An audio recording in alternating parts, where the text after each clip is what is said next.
What's up, guys? My name's Kret. Today I want to talk to you about assassins, and predominantly in the jungle role. There were some assassins played in other roles like Ninja and Fender, but we're really looking at the jungle here. So, the go-to jungle assassin...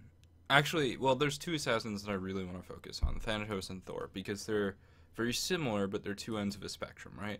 So, Thor, what does he has? He's got high damage on his three main damaging abilities. He's got movement on Mjolnir's Attunement and Anvil of Dawn.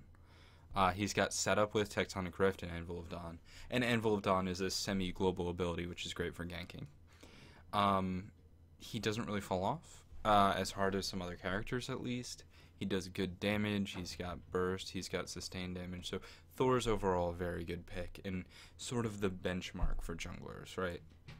In comparison, Thanatos is a more extreme character. And he's still got the damage, right?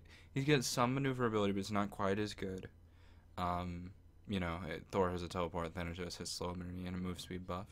He's got the semi-global presence, which also doubles as a little bit of a setup. The Soul Reap can stop people from escaping, but it's a stun from hovering death that sets up, or just confirms kills because it's an execute. But Thanatos overall isn't as good as Thor, because he falls off. Well, both Thanatos and Thor fall off, right? There's a point where your burst stops killing people. It just cripples them, or sometimes not even that. But Thor's able to make that transition a little bit better because of his increased maneuverability and his increased setup for his team. So that's a little bit... Those are sort of like the soft carry assassins, right? They do good burst damage, they can help their team. Moonbot similarly, right? He doesn't have the global presence, but he's got good maneuverability between Somersault and the Sacred Monkey. He's got decent damage with his 4 damaging abilities and his passive, and he's got the setup for his team in Fear No Evil, right? So a little bit more of that soft carry style. Then you go into the, well...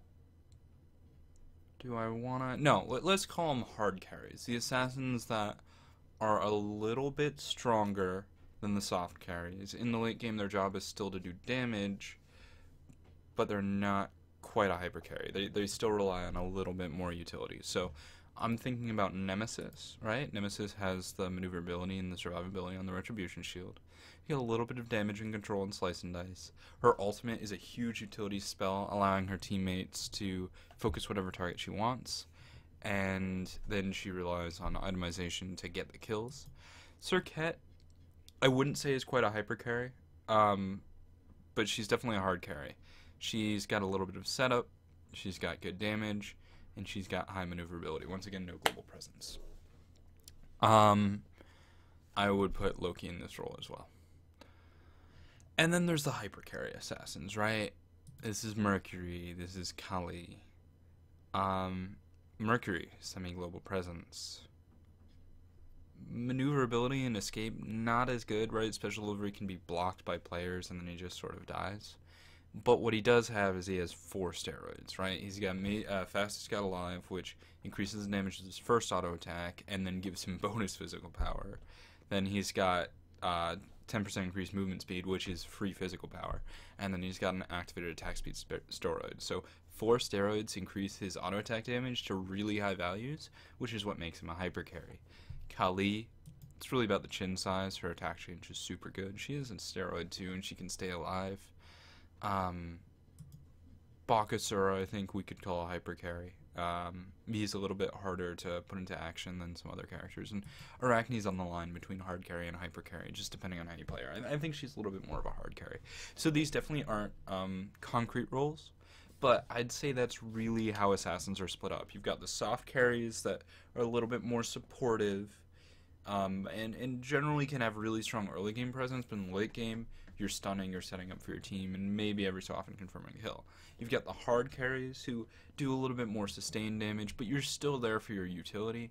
And then you've got the hyper carries, your Mercury, your Kali, and your job is just to wipe the floor with people, to kill people. That's about Season 1, and global presence is super important, and that's going to make an assassin good, but we really did see all 3 types of assassins played, so there's a lot of versatility in the jungle role. but the jungle role was primarily assassins. And there are some characters that are like cross role, right? Like Alquang's a mage, he plays like an assassin, he's played in the jungle. Tyr was nerfed for the majority of season 2. Like we're not talking. It's not the original Tyr when his blue stance knocked up, but when it did, Tyr was really played like an assassin in the jungle. So, yeah, soft carry, hard carry, and hyper carry. Going into season 2, what sort of changes are we gonna see? Well, Bumba's mass stays the same, which means junglers are still dependent on sharing their buffs and sharing waves. It seems like Hi-Rez like that, and it's an interesting game mechanic. Like whatever. Pen Boot's nerfed. So it's a little bit of a hit to more of the soft carries, right? Like, Thor, for example, is not going to be able to destroy people as hard early on. Awilix, I think, would fall in that category. Fenrir, Bistet, Serket, Moonbots, right? They're going to have a little bit more trouble doing their damage early on. The hard carries like Nemesis, they got a chin size nerf, so that's going to scale them back a little bit, right? Like Nemesis relies on chin size to do a lot of her damage, to do a lot of work in her build. Loki actually got buffed, so there's a little bit of rebalancing here. Serket, Pen Boots nerf is going to hurt her, but she should be okay. And then Collier also feeling that chin's nerf on the hyper carry side, whereas Mercury should be fine. So it's not really rebalancing any class of assassin.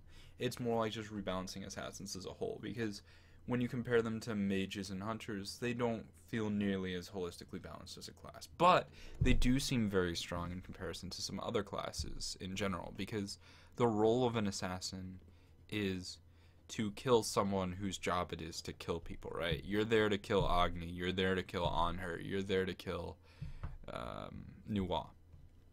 And Nuwa's job is to kill your entire team, so assassins have to be very good at burst damage, and they have to be able to position well. Assassins are just a very hard class to balance, but they've seemed to be in an okay spot, if a little bit too bursty. We'll see what happens going into season 2. And I think the boots changes, right? Getting rid of those pen boots is a crucial balancing act. So look for Hi-Rez to be very careful with what they do in terms of early game assassin damage, especially in relation to the soft carries. Thor was really relying on those pen boots throughout all phases of the game, as was Moonbot's Fenrir. Thanatos, not so much because of his too, but yeah, just going into season 2, I think assassins will stay in the jungle.